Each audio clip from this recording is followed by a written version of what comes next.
Olá, eu me chamo Maria Lorena Galdino, sou aluna do curso de Medicina Veterinária da Universidade Federal do Agreste de Pernambuco.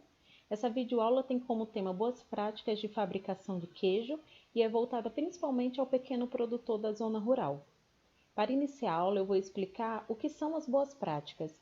Então, as boas práticas são um conjunto de normas e procedimentos, ou seja, um passo a passo, aplicado em todas as etapas de produção de produtos alimentícios, tanto para a alimentação animal quanto humana.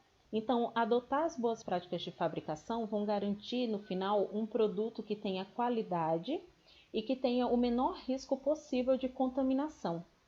Em seguida, eu vou apresentar para vocês alguns dos benefícios da implementação das boas práticas.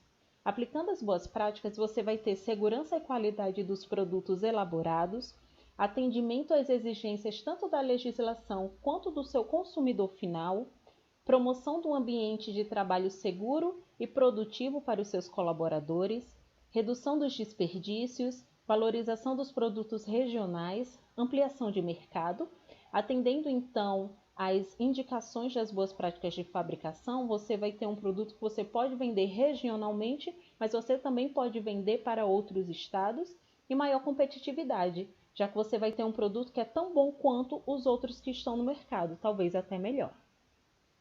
Então, as principais medidas para a fabricação do queijo envolvem vários pontos. Vamos lá? A primeira que eu devo pensar é: qual é o principal ingrediente na produção do queijo? Com certeza você pensou leite. Então, a matéria-prima de qualidade é imprescindível para a realização da realização da fabricação desse produto.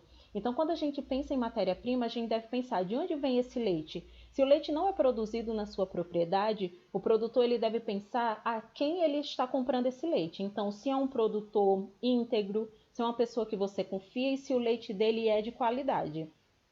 Uma coisa que a gente deve fazer quando receber o leite é, primeiro, verificar a temperatura que esse leite está sendo recebido. Ele deve ser recebido a uma temperatura de até 7 graus, então você consegue verificar isso utilizando um termômetro. E também realizar a pasteurização desse leite. Mas o que é a pasteurização? A pasteurização é um tratamento térmico que será realizado no leite para matar os micro-organismos que podem estragar o seu leite e também causar doenças. Eu vou explicar de uma forma simples como você consegue fazer essa pasteurização, utilizando apenas uma panela e um termômetro. Então, após receber esse leite, você deve orientar. Se o leite for retirado diretamente da propriedade, você vai coar, ou se você vai comprar esse leite de um outro produtor, você solicita que ele realize essa coação. Em seguida, você vai colocar o seu leite em uma panela de aço inoxidável de preferência. Com a ajuda do termômetro, você vai esperar que esse leite chegue a 65 graus. Chegou em 65 graus, você desliga o fogo, tampa a panela e não acende mais a chama. Você vai esperar de 20 a 30 minutos. Quando der esse tempo de 20 a 30 minutos, você vai tirar sua panela do fogão ou da superfície em que ela estiver e vai acelerar o processo de resfriamento desse leite. Então, você vai colocar esse leite em banho-maria, por exemplo. Vai pegar uma bacia com água, vai colocar a sua panela com o leite dentro, até metade, digamos, dentro da bacia, mergulhada dentro da bacia, e vai esperar. Quando esse leite chegar a 35 graus, 36 graus, pronto, ele já está pasteurizado e pode começar o processamento, então, de produção do queijo. Um outro ponto que nós devemos pensar em relação à nossa queijaria é na localização em que ela fica na propriedade e a estrutura dela. A localização se refere ao seguinte: se eu tenho a minha fazenda e eu vou colocar uma queijaria, onde eu vou construir essa queijaria? Você deve pensar que ela deve ficar longe de locais em que tenha bastante poeira ou que tenha pó, mau cheiro, então longe de curral, longe de pocilga. E como será a estrutura dessa queijaria? De preferência, a estrutura ela deve ser de alvenaria. Então você deve pensar também que o piso ele deve ser resistente, ele deve ser impermeável, então não é adequado um piso de madeira, por exemplo. Ele deve ser de fácil limpeza. As paredes, elas podem ser revestidas de cerâmica, de azulejo, mas elas também podem ser só pintadas, mas tem que ser uma tinta lavável, de preferência tudo de cor clara, que assim permite com que você veja alguma sujidade de forma mais fácil e realize a limpeza. As portas, as janelas e os ralos da sua queijaria, eles devem sempre ficar fechados com uma tela. Assim impede ou dificulta que insetos ou ratos entrem na sua queijaria. Um outro ponto que nós devemos nos atentar é em relação aos equipamentos e utensílios. Todos eles devem ser muito bem higienizados e guardados também em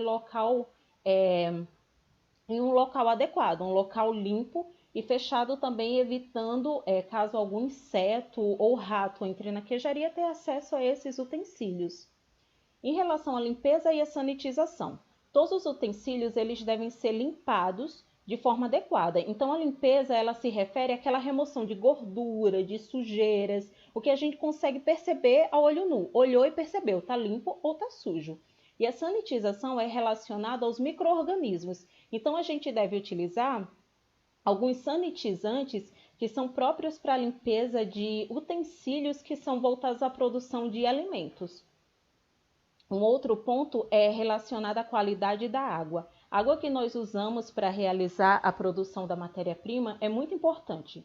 A água ela deve ser limpa, de preferência deve ser colocada em um recipiente, em um reservatório próprio apenas para aquela produção e sofrer um tratamento de cloração. O controle de pragas e roedores também deve ser feito, além da utilização de telas nos ralos, janelas e porta, também utilizando lixeiras, de preferência com pedal, para impedir que a pessoa que está indo colocar o lixo na lixeira tenha contato com aquele lixo de forma direta. E os manipuladores. Os manipuladores são todas as pessoas que produzem o queijo, que vão fazer o transporte, a venda do queijo, a embalagem. Então, os manipuladores, eles são imprescindíveis nesse processo para evitar que a contaminação chegue até o alimento. Alguns cuidados de higiene pessoal devem ser tomados pelos colaboradores que fazem essa manipulação.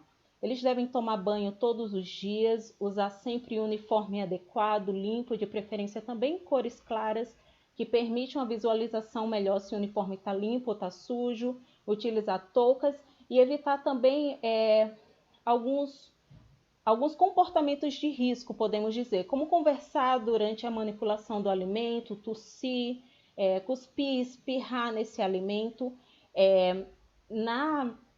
assim como utilização de adornos também não é autorizado. Então, adornos o que são? São brincos, alianças, relógios, porque esses adornos, além de poder cair dentro daquela produção, eles também podem carregar alguns micro-organismos e realizar a contaminação do seu produto final. A embalagem e rotulagem. As embalagens elas devem ser sempre limpas e novas, como nós podemos observar aqui nas figuras. E a rotulagem, ela pode ser de uma forma simples. O que é que tem que ter na rotulagem? O nome do produto, de onde ele vem, a data de validade e também as informações nutricionais. Após realizar todos esses cuidados durante a produção do seu queijo, é necessário que você continue tendo esses cuidados em relação ao armazenamento e o transporte. Não adianta você ter todos os cuidados durante a produção e quando você for mandar esse produto para o local de venda, ele ser exposto ao sol, por exemplo. Então, sempre cuidar do queijo durante o armazenamento e o transporte em um local refrigerado. Em seguida, eu vou apresentar a história do senhor Lucenildo Firmino. O senhor Lucenildo é um potiguar de 40 anos. Ele foi convidado em 2019 para participar de uma competição de queijos que reuniu 38 países na França. Então, o queijo do senhor Lucenildo, ele saiu do interior do Rio Grande do Norte, da zona rural, foi produzido por ele, pela mulher e pelos 2 funcionários que ele tem em uma queijaria pequena. Então, ele conta a história que ele comprou essa queijaria de um dos irmãos dele, realizou algumas alterações no processo e também fez alguns investimentos de estrutura. E hoje ele tem um produto que é reconhecido internacionalmente como um produto de qualidade. Então, o que é que nós podemos levar? Que mesmo que você veja que hoje muitas mudanças são necessárias, elas são importantes. Você pode ir aos poucos se adequando e você também pode ter um produto que no final você se orgulhe e diga: esse produto foi produzido aqui, é um produto muito bom e que ele pode competir com qualquer outro. Então é isso, eu espero que vocês tenham gostado da aula e muito obrigada. Até a próxima.